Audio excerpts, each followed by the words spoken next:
নমস্কার বন্ধুরা। তা যাই হোক, আমি গতকালকে যেটা বলেছিলাম নিফটিতে আমার যা ভিউ ছিল, 23,000-এর আশেপাশে মার্কেট খুলবে। 23,000 থেকে 22,800 850 অব্দি রিটেস্টমেন্ট নেবে। আর মার্কেট ভলিটাইলিটি খুব বেশি থাকবে। তা রিটেস্টমেন্ট নেওয়ার পরে যখন উপরে উঠবে, ওখান থেকেই সি কল বাই করা। বাট সেখানে আসেইনি। আমার ট্রেডিং সাইকোলজি, আজকে আমার ব্যক্তিগতভাবে ট্রেডিং সাইকোলজি ওখানেই আমার নষ্ট হয়ে গেছে। আর 2% আমি গ্যাপ আপ এক্সপেক্ট করেছিলাম, সেখানে 3%-এর ওপরে গ্যাপ আপ দিয়েছে। আর যখন গ্যাপ আপ দিল, যদিও বা 23,000-এর কাছাকাছি এসে মার্কেট দাঁড়িয়ে গেছিল। 23,000 কিছু 70 80 100-100-র আশেপাশে এখানে এসে ঘুরছিল সকালবেলায়। তা আমি বলেছিলাম যে এখানে 23,000-এর যদি আশেপাশে এসে মার্কেট ইয়ে করে, ওখান থেকে যদি 800 850 অব্দি না আসলে আমার সি কল বাই হয় না। আমার যেহেতু সি কল বাই হয় না, আর আরেকটা কথা বলেছিলাম, 20 এর নিচে যত সময় না আসবে 5 মিনিটের ক্যান্ডেলে, তত সময় পর্যন্ত আমার পি কলও বাই হয় না। এবার বিষয়টা হচ্ছে, আমি বিষয়টা দেখাই যে 20 এর নিচেও আসেনি, আর আমার লেভেল অনুযায়ী আমি সি কল যেখান থেকে বাই করার আমার চিন্তা ভাবনা ছিল, সেই লেভেলেও আসেনি। তাহলে আমি এখানে কি করতে পারি? নিফটি সকালবেলা ওপেন হয়েছে একটা কোথায় 334, 22,000, 23,334। আর 22,000 বলতে বলতে 22,000-এই আটকে আছে এখনো। এখনো 23,000 মেনে নিতে পারছে না মনে হচ্ছে মনটা। যাই হোক, 23,300 এখানে এসে এই অবধি রিটেস্ট নিয়েছে। কত দূর? অলমোস্ট 23,060-65 এখানে অবধি এসছিল। এসে ঘুরে ফিরে সারাদিন সাইড ওয়াইজ মতোই থেকে লাস্টে গিয়ে একটা 3টের পরে একটা সাব মুভমেন্ট দিয়েছে একদম ওপরের দিকে। অপশন প্রিমিয়ামও ভালো ইনক্রিজ করেছে ওই সময় সেই কলে। তা যাই হোক, আমার যে লেভেল, আর এই 20 এর নিচে এসে ভালোভাবে একটা ক্যান্ডেল ক্লোজ না করলে এখান থেকে শর্ট আমার হয় না, আর শর্ট আমি করিও নি। এই জন্যে আজকে একটু প্রবলেম ছিল আমার। মার্কেটে যা ছিল, সমস্যা ছিল, সেটা বুঝতেই পারছো। আর এখানে কেসটা হচ্ছে, আমি গতকালকে একটা কথা বলেছিলাম যে দেখো, মার্কেট ওপরে যাবে না নিচে পড়বে, রিলায়েন্স, আদানি, এদের একটু এই স্টকগুলোর দিকে একবার তাকিয়ে দেখো। যখন গত শুক্রবারে রিলায়েন্স এতটা পজিটিভ দিয়ে ক্লোজ দিল, আদানির প্রত্যেকটা শেয়ার ভালো করে দেখো, কোনোটা 8%, 6%, 10%, 15%, আদানি পাওয়ার তো 15%, সব শেয়ার ওপরের দিকে। ঠিক আছে, আদানি পোর্ট 10%। আদানি পোর্ট একটা লার্জ ক্যাপ এবং মানে নিফটি 50 স্টক, সে উঠেছে 10%। নিফটি 50-কে কোথায় নিয়ে গেছে ভাবো। তা যাই হোক, আর রিলায়েন্সের কথা কি বলবো, রিলায়েন্স 160 টাকা পজিটিভ। আর এটাও বলেছিলাম যে রিলায়েন্স 2900 টাকা, যদি সরি 2880-র ওপরে গেলে 3,000-এর জন্য প্লে করা যায়। আমি গতকালকে ভিডিওটাকে ওপেন করে দেখে নিও। 3,000 টাকা টার্গেট নিয়ে প্লে করা যায়। সেখানে 3,000 টাকা তো ঠিক আছে, মানে 2880-র ওপরে উঠলে 3,000 টাকার প্লে। আর এখানে 3,020 টাকার উপরে প্লে উঠে গেছে। তো যাই হোক, এই হচ্ছে গতকালকের আমার ভিউ ছিল। ব্যাংক নিফটিতেও বলেছিলাম যে 50,000-এর আশেপাশে, যদি যেটা যা বলেছিলাম 50,000-এর আশেপাশে মার্কেট ওপেন হবে। দেখো, একজ্যাক্ট কেউ বলা মানে কারোর দ্বারা সম্ভব না যে মার্কেট কোথায় কালকে ওপেন হতে চলেছে। একটা আলাদা সামথিং ভিউ থাকে, আর কিছু না, যে এখান থেকে এতটুকু ওপেন হতে পারে। যেহেতু এক্সিট পোল রেজাল্ট এত ভালো এসছে, সেহেতু এখানে এটা আসতে পারে। দেখো, ব্যাংক নিফটিও ঠিক ঘুরে ফিরে কিন্তু সেই 50,000-এর কাছেই এসছে। 50,000-এর কাছে এসে তারপরে মোটামুটি টুকটুক করে উপরে উঠেছে, কিন্তু সেইভাবে না। প্রিমিয়াম প্রচন্ড ব্যাংক নিফটির হাই হয়ে রয়েছে। তোমরা যে ব্যাংক নিফটির সি কল কিনে, ব্যাংক নিফটিতে প্রায় 100-150 টাকা প্রায় আজকে প্রিমিয়াম খেয়েছে সি কলের। ওভারঅল পি কলেরও খেয়েছে, কারণ ইন্ডিয়া ভিক্স দেখতে পাচ্ছ, ইন্ডিয়া ভিক্স 3.5% নিচে নেমেছে। এর মানে কি, প্রিমিয়ামও কমিয়েছে, অপশন প্রিমিয়ামও। তা যাই হোক, এখানে 50,000 আমার টার্গেট ছিল, যে 50,000-এর আশেপাশে মার্কেট ওপেন হবে। মার্কেট উপরে যদিও বা ওপেন হয়েছে, কিন্তু 50,000-এ এসে রিটেস্টমেন্ট নিয়েছে। 50,000-এর এখানে এসে রিটেস্টমেন্ট নিয়ে তারপরে ওপরে উঠেছে। আর যেভাবে উপরে উঠেছে, সারাদিনে মার্কেটের প্রিমিয়াম তেমন কিছু ইনক্রিজ হয়নি। কখন হয়েছে? এই ক্যান্ডেল থেকে। এই ক্যান্ডেল থেকে ভালো একটা প্রিমিয়াম ইনক্রিজ হয়ে গেছে 50,800 থেকে 51,100। এই 300 পয়েন্টের যে মুভমেন্টটা দিয়েছে না, এই মুভমেন্টটাই ভালো একটা প্রথমত একটা ভালো পজিটিভ সাইন আপ দেখিয়ে দিয়ে গেছে যে আগামীকালকেও মার্কেট গ্যাপ আপ হতে চলেছে। আগামীকালকেও মার্কেট গ্যাপ আপ হতে চলেছে, সেই পজিটিভ সাইন আপটা দেখিয়ে দিয়ে গেছে। আর এখানে যেহেতু মার্কেট পজিটিভ সাইন আপ দেখিয়ে দিয়ে গেছে, সেহেতু অনেকে সি কল হোল্ড করে যারা গেছো, আশা করছি প্রত্যেকেই প্রফিট পাবে। আর যারা সি কল হোল্ড করে যাওনি, পি কল আশা করি এই মার্কেটে অন্ততপক্ষে হোল্ড করার মতো, পি কল বাই করার মতো কোনো কন্ডিশন তৈরিই করেনি। তা যারা সি কল হোল্ড করে গেছো, আশা করছি কালকে মার্কেট ওপরেই থাকবে। আর নিফটির লেভেলটা একটু আমি তোমাদের বলে দিই। দেখো, নিফটির লেভেল মার্কেটের গড কেউ না, হ্যাঁ, আমি না, তুমি না, কেউ না। নিফটির লেভেলটা একবার দেখে নাও ভালো করে। আর এই হিসাবে যদি কালকে প্লে করো, আশা করছি লস হবে না, কমসে কম প্রফিট না হলেও। আর যদি লস হয়ও, খুব ছোট স্টপ লস নিয়ে কাজ করতে পারবে। নিফটির লেভেল দেখো, নেক্সট লেভেল এখানে কিন্তু 23,380, 78, 80 যাই হোক ধরে নাও। এই 23,300 কালকে, আগামীকালকে যদি এর ওপরে মার্কেট গ্যাপ আপ দেয়, আশা করছি গ্যাপ আপ দেবে, যদি গ্যাপ আপ দেয় এখানে, তাহলে তোমরা এখান থেকে রিটেস্টমেন্ট নেওয়ার চেষ্টা করবে। এখানে 23,380, 23,380 যদি রিটেস্টমেন্ট নেয়, একদম নিশ্চিন্তে এখান থেকে সি কল বাই করো, 10-20 টাকার স্টপ লস দিয়ে দাও, যার যেমন খুশি। কালকেও কিন্তু সি কলের প্রিমিয়াম টিকে করবে। মার্কেট এতটা উপরে উঠছে, সি কলের দাম যতটা বাড়া উচিত অন্যান্য সময় আসলে যতটা বাড়ে আর কি, সেই হিসাবে কিন্তু বাড়েনি। নিফটিতে কি দেখিয়েছে? 23,000 সি 118% পজিটিভ। আজকে মানে 118% এ গেন করেছে। কিন্তু আজকে মার্কেট কতটা উঠেছে? নিফটি 700 পয়েন্টের উপরে উঠেছে। আরে অন্যান্য দিন হলে না, এই 700 পয়েন্ট উপরে উঠলে 300% পজিটিভ, মানে 300% ইয়ে দিত, প্রফিট দেখাতো। 300-400% প্রফিট দেখাতো, সেখানে প্রফিট দেখাচ্ছে সিরেফ 118%। মানে প্রিমিয়াম এতটাই হাই করে রেখেছে যে তুমি যদি মনে করো যে আমি বিশাল কিছু প্রফিট করবো, এখান থেকে কালকেও প্রিমিয়াম দিকে করবে, হয়তো নিফটি উপরে যাবে, এ যতটা উপরে যাওয়ার কথা ঠিক ততটা উপরে যাবে না প্রিমিয়ামগুলো। সেটা একটু ফলো করার চেষ্টা করো। আর এখানে কালকের লেভেলটা দেখে নাও, যদি 22,000, 23,400, 380 এখানে মার্কেট এসে মানে এর নিচে যদি দাঁড়িয়ে যায়, ওভারঅল ট্রাই করবে যে এখান থেকে এই লেভেলটা দেখে নাও, এইখান থেকে মার্কেটকে যদি এর নিচে ওপেন হয়, নিচে ওপেন হয়ে একে যদি শুট করে ওপরে ওঠে তো ঠিক আছে, যদি না হলে নিচের দিকে পড়ে যাওয়ার সম্ভাবনা আছে। আর একটা কথা, কালকে তো ইলেকশন রেজাল্টে মোটামুটি 8টা-9টার সময় তোমার আমাদের যে সরকারি কর্মচারীগুলো আছে, যারা সিআইএসএফ, বিএসএফ, আর্মি, আদার্স যারা গভর্নমেন্ট এমপ্লয়ি আছে, তাদেরকে মোটামুটি 8টা-9টার ভেতরে তাদের রেজাল্ট আউট হবে। আর ইলেকশন কমিশনের সাইডের উপরে কালকে একটু নজর রাখার চেষ্টা করো। ইলেকশন রেজাল্টের সাইডের উপরে একটু নজর রাখলে বুঝতে পারবে মোটামুটি 10টা, 10:30 অবধি আনক্লিয়ার্ড ডিসিশন আসবে। 11টা, 11:30 পর থেকে না, একটা ক্লিয়ার ইভিএম যে গণনার একটা ক্লিয়ার 11টা, 11:30, 11:30 পর থেকে বুঝতে পারবে একটা ক্লিয়ার ডাইরেকশন দেওয়ার চেষ্টা করবে। যখন ক্লিয়ার একটা ডাইরেকশন দেওয়ার চেষ্টা করবে, ঠিক তখন তোমরা তোমাদের মতন করে প্লে করতে পারো। আর ইলেকশন কমিশনের উপরে যে সাইট আছে ওদের ওয়েবসাইট, সেই ওয়েবসাইটের উপরে অবশ্যই ফলো, মানে দেখার চেষ্টা করো। কালকে 11টা, 11:30 আগে আমি বলবো না ট্রেড করো, 11টা, 11:30 আগে ট্রেড করার প্রয়োজনই নেই। কারণ একটাই, যে দেখো মার্কেটে যদি মোদি গভর্নমেন্টই আসবে মোটামুটি,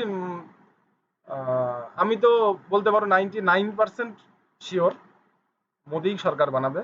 আর যদি যদি যদি বলে লাভ নেই, মোদিই আসবে। যদি বলে লাভ নেই, মোদিই আসবে। 273 বা 274-এর ওপরে মার্কেট, মানে বিজেপির অ্যালায়েন্স মিলিয়ে বিজেপি পেয়ে যায় সিট, তাহলে মোটামুটি তোমার ধরে নিতে পারো মার্কেট পজিটিভই থাকবে, মার্কেট নেগেটিভ হবে না। আর যদি আমাদের এক্সিট পোল যেমন দেখাচ্ছে সেই অনুযায়ী মার্কেট হয়, মার্কেট চলে, তাহলে কিন্তু কালকেও 5% শুট করে যেতে পারে, 3% শুট করে যেতে পারে আগামীকালকেও। কালকেও 3-4% শুট করে যেতে পারে, এই লেভেলেও চলে আসতে পারে 24,000 25,000। কোথায় যাবে সঠিক বলা বড় কঠিন ব্যাপার। তবে একটা কথা মাথায় রাখো, যদি কালকে একটু ইলেকশন কমিশনের সাইটের উপরে নজর রাখার চেষ্টা করো, যদি এখান থেকে মোদি গভর্নমেন্টই আসবে এবং 310-15টার উপরে, যাই হোক 350-র কাছাকাছি যদি সিট পাই মোদি, নিঃসন্দেহে চলে যাবে আমাদের 24,000 নেক্সট টার্গেট, 25,000 অব্দি টার্গেট নিতে পারো, এতটা যাবে। হ্যাঁ, আগামী কালকেই চলে যাবে এর কোনো মানে নেই, কিন্তু মোটামুটি 2-4 দিন, 1 সপ্তাহ, 2 সপ্তাহের ভেতরে চলে যাবে ওখানে। মার্কেট ফুল পজিটিভ চলবে কিছুদিন, এই হচ্ছে মেন টার্গেট থাকবে। আর আরেকটা কথা, রিলায়েন্স যা করেছে আজকে, আদানির যে শেয়ারগুলো যা করেছে আজকে, এর থেকে পরিষ্কার ইঙ্গিত দিচ্ছে যে মোদি গভর্নমেন্টই আসবে। এটা আমি আগের গতকালকের ভিডিওতেও বলেছি। আর দেখা যাক আমাদের অপশন চেন কি করেছে। অপশন চেন কি করেছে দেখো, অপশন চেনের ভলিউম দেখো, সি কলের ভলিউম দেখো, আর এই দুশোরই পি কলের ভলিউম দেখো। যেখানে 12 লাখ ভলিউম পি কলের দেখাচ্ছে, সেখানে সি কলের ভলিউম আসছে কত, 21 লাখ, 22 লাখ। মানে জাস্ট, মানে ডবল ধরতে পারো, ডবল। এই ভলিউম দেখেও অনেকে ট্রেড করে, যদিও বা আমি করি না, তবে অনেকে করে, যে এখানে যার ভলিউম যত বেশি আছে সেটা নিয়ে বেশি পড়ে থাকার চেষ্টা করে অনেকে। তা এখানে দেখো, প্রত্যেকটা সি কলের ভলিউম দেখো আর পি কলের ভলিউম দেখো, অনেক অনেক মার্ক আছে, অনেক হাই পাই, মানে ইয়ে। আর ওয়াই ডাটা, আজকে ওয়াই ডাটা যা বলছে, 75, 500 পি, 75 লাখ কন্ট্রাক্ট রয়েছে এখন, মানে আজকে 500 পি সেল করেছে, আর 500 সি সেল করেছে আজকে 2,89,00,000। সেলার তো 500 পিতে আছে। নিফটি 500 ওপরে যেতে গেলে, 23,500-র উপরে যেতে গেলে একটু বলে কয়েই যেতে হবে। ইজিলি অ্যাপ্রোচ করতে পারে, তোমার ধরে নিতে পারো যে 450, 450-র উপরে চলে যেতে পারে ওয়াই ডাটা যেটা বলছে। তবে একটা জিনিস, যতটা প্রিমিয়াম আজকে ডিকে করেছে, বুঝতে পারছো কিনা জানি না, পির প্রিমিয়াম গুলো কিভাবে শেষ করেছে দেখেছো? পির প্রিমিয়াম গুলো দেখো, 23,300 পি, প্রায় সবই 500 টাকা, 550 টাকা করে খেয়েছে। প্রিমিয়াম ডিকে কতটা করেছে মানে ভাবো।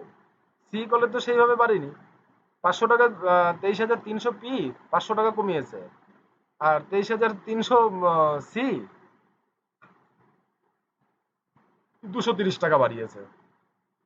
তার মানে হাফ অ্যান্ড ডবল, এতটা ডিফারেন্স করে দিয়েছে। প্রিমিয়াম কতটা টিকে করেছে এবার একটু ভেবে দেখো। সব দিক থেকে প্রিমিয়াম মনের মতো টিকে করেছে। আর এবারে আমার নেক্সট ভিউ আমি বলে দিলাম, নিফটি নেক্সট টার্গেট নিয়ে চলতে পারো আরামসে 23,000, যদি 23,080, 380-র ওপরে নিফটি দাঁড়িয়ে যায়, এখান থেকে বিন্দাস সি কল বাই করে চলতে পারো। আর যদি এর নিচে দাঁড়াই, এখানে স্টপ লস নিয়ে আরামসে সি কল বাই করো। আর যদি এর নিচে দাঁড়াই, এখানে স্টপ লস নিয়ে পি কল প্লে করতে পারো। তবে আমি বলবো পি কল প্লে করতে আমি বারণ করব, কারণ পি কল প্লে করার মতো আমি কোনো ক্যাপাসিটি দেখছি না। রিলায়েন্স অল টাইম হাই চলে গেছে, ঠিক আছে, কিন্তু এর মেজার যে বিষয় আছে ব্যাংকিং, যদি দেখো, তোমার এইচডিএফসি ব্যাংক, এ কিন্তু অল টাইম হাই যায়নি। এইচডিএফসি ব্যাংক 1,700 টাকার উপরে অল টাইম হাই রয়েছে, কিন্তু এখনো 1,572 টাকায় ঝুলছে। আইসিআইসিআই ব্যাংক এখনো অল টাইম হাই যায়নি, 1,160 টাকা, 1,200 টাকার উপরে মানে অল টাইম হাই আছে। কিন্তু আজকে আমি একটা জিনিস বুঝলাম না, ইনফোসিস কিসের জন্য নিচে এসে ডন মারছে? ইনফোসিস আজকে নেগেটিভ কেন আছে, এই জিনিসটা আমার মাথায় কাজ করলো না। তবে যাই হোক, আহ, এখনো উপরের দিকে ব্যাংকিং সেক্টরে তো উপরের দিকে এখনো অনেক রুম বাকি। উম, আর এইচডিএফসি ব্যাংক যেহেতু এখনো পর্যন্ত, যেটা মেজর ব্যাংক, সেটা এখনো পর্যন্ত নিচে যেহেতু ডন মারছে, তার মানে এ এখনো ব্যাক ইয়ে নেবে, উপরে যাওয়ারই প্রবাবিলিটি বেশি। আর রইল গিয়ে 51,045, এখানে স্টপ লস নিয়ে সি কল বাই করে মানে 100% চলতে পারো 51,700-র জন্য ফার্স্ট টার্গেট। আর সেকেন্ড টার্গেট চলে যাবে এখানে 52,400। এই দুটো টার্গেটের জন্য যে কেউ প্লে করতে পারো আরামসে, সি কল প্লে করতে পারো বিন্দাস। তবে একটু হিসাব করে প্লে করার চেষ্টা করো, একটু লম্বা টার্গেট নেওয়ার চেষ্টা করবে সবসময়। কিসের জন্য? একটাই, লম্বা টার্গেট নেওয়ার চেষ্টা করবে কিসের জন্য? একটাই কারণ, মার্কেট যেহেতু একটা রেজাল্ট ওয়াইজ খুব ভালো রেজাল্ট আসছে গভর্নমেন্টের। গভর্নমেন্ট যদি একা তৈরি করতে পারে, অবভিয়াসলি পজিটিভই যাবে মার্কেট, নেগেটিভ হবে না, এবং বড় মুভমেন্ট দেওয়ার প্রবাবিলিটি রয়েছে। আর এখানে আর আরেকটা জিনিস, 5 মিনিটের ক্যান্ডেলে যখনই 20 EMA-টা একটু ফলো করবে, 20 EMA যদি ব্রেক করে এবং যে লেভেলগুলো আছে লেভেল যদি ব্রেক করে, তবেই তোমার পিই কল হয়। 2,500 পয়েন্ট আজকে ব্যাংকেজ উঠেছে। ব্যাংকেজ যেদিন ট্রেড করি সেদিন প্রফিট বের করা খুব কঠিন হয়ে যায়, আর আজকে ব্যাংকেজ মনের মতো উঠেছে 2,500%। মানে সরি, 2,500% বলছি, 2,500 পয়েন্ট, 5%। রিলায়েন্স 5.5%। মানে আজকে মার্কেট জাস্ট মানে বুঝিয়ে দিয়ে গেল, শুক্রবারেই বুঝিয়ে দিয়ে গেছিল যে মার্কেট, মোদি গভর্নমেন্ট আসছে। বাস আজকে একদম ফুল অ্যান্ড ফাইনাল করে দিল যে মোদি গভর্নমেন্ট আসছে। এই জন্য বলছি, কেউ নেগেটিভ প্লে করার চেষ্টা করো না, যে যা প্লে করবে পজিটিভ প্লে করার চেষ্টা করো, এটাই বেস্ট হবে। আর স্টপ লস একটু বড় রাখার চেষ্টা করো, কারণ স্টপ লস এখন এরকম ক্যান্ডেল হঠাৎ হঠাৎ হঠাৎ করে কেন বানায় আমি বুঝি না। এই যে ক্যান্ডেলটা 5 মিনিটের ক্যান্ডেলে 50,800-র ওপর থেকে 5 মিনিটের ক্যান্ডেলে, মানে অ্যাকচুয়াল কোথায় আসলো এখান থেকে? 50,900, প্রায় 50,900 থেকে হট করে 50,600। যদি 300 পয়েন্ট ব্যাংক পড়ে, প্রিমিয়ামও মোটামুটি টিকে করে 300 পয়েন্টই ধরে নাও, 250 পয়েন্ট তো ধরেই নাও, 250 পয়েন্ট যদি পড়ে, তুমি স্টপ লস কোথায় রাখবে? কিন্তু দেখো নেক্সট ক্যান্ডেল 2 ক্যান্ডেলের মধ্যে সেটা রিকভার করে দিয়েছে, নেক্সট দুটো ক্যান্ডেলের মধ্যেই রিকভার করে দিয়েছে। এখানে মার্কেট কিছুটা মানে যাই হোক, একটু হিসাব করে একটু স্টপ লস বড় রাখারই চেষ্টা করো, এবং সঠিক জায়গায় এন্ট্রি নেওয়ারও চেষ্টা করো। সঠিক জায়গায় এন্ট্রি যদিও বা বায়ারদের পাওয়া খুব কঠিন ব্যাপার, তবুও চেষ্টা করো। কিসের জন্য? এখানে যেটা দেখাচ্ছে সেটা বুঝতেই পারছো যে হঠাৎ হঠাৎ করে এরকম এক একটা ক্যান্ডেল বানাই, যেখানে তোমাকে পাগল করে ফেলবে। নিফটিতেও আমি দেখছিলাম আজকে যে হঠাৎ হঠাৎ হঠাৎ করে এই যে একটা ক্যান্ডেল বানিয়েছে, হঠাৎ করে এই যে একটা ক্যান্ডেল বানিয়েছে, এখান থেকে একদম মনে হলো নেগেটিভ হয়ে গেল। 23,164 থেকে চলে আসলো 23,057। 23,164 থেকে 23,000, মানে 100 পয়েন্ট। এই দু ক্যান্ডেলের মধ্যে 100 পয়েন্ট ফেলে দিয়েছে। আবার দু ক্যান্ডেল তিন ক্যান্ডেলের মধ্যে 100 পয়েন্টের উপরে তুলেও নিয়ে চলে গেছে। তার মানে এখানে কি বোঝা যায়? মার্কেট তোমার কাছ থেকে টাকা নিতে এসছে, মার্কেট তোমাকে মানে তুমি মার্কেটের কাছ থেকে টাকা নেওয়াটা তোমার ক্যালি, মার্কেট তোমার কাছ থেকে টাকা নিতে এসছে। যদিও বা আমি আজকে একটা সি কল হোল্ড করে গেছি নিফটির, এখন দেখা যাক কি হয়। কালকে একটা ওই লেভেলটা ফলো রাখো, 23,380। 23,380-র লেভেলটা, এই লেভেলটা ফলো করো নিফটিতে। আর কালকে তোমার মিড সরি ফিন সার্ভিস, নিফটি ফিনের এক্সপায়ারি, নিফটি ফিনটাও একবার দেখে নিই, নিফটি ফিনটা একবার দেখে নিই, হ্যাঁ, তাহলে এ কি বলতে চাইছে।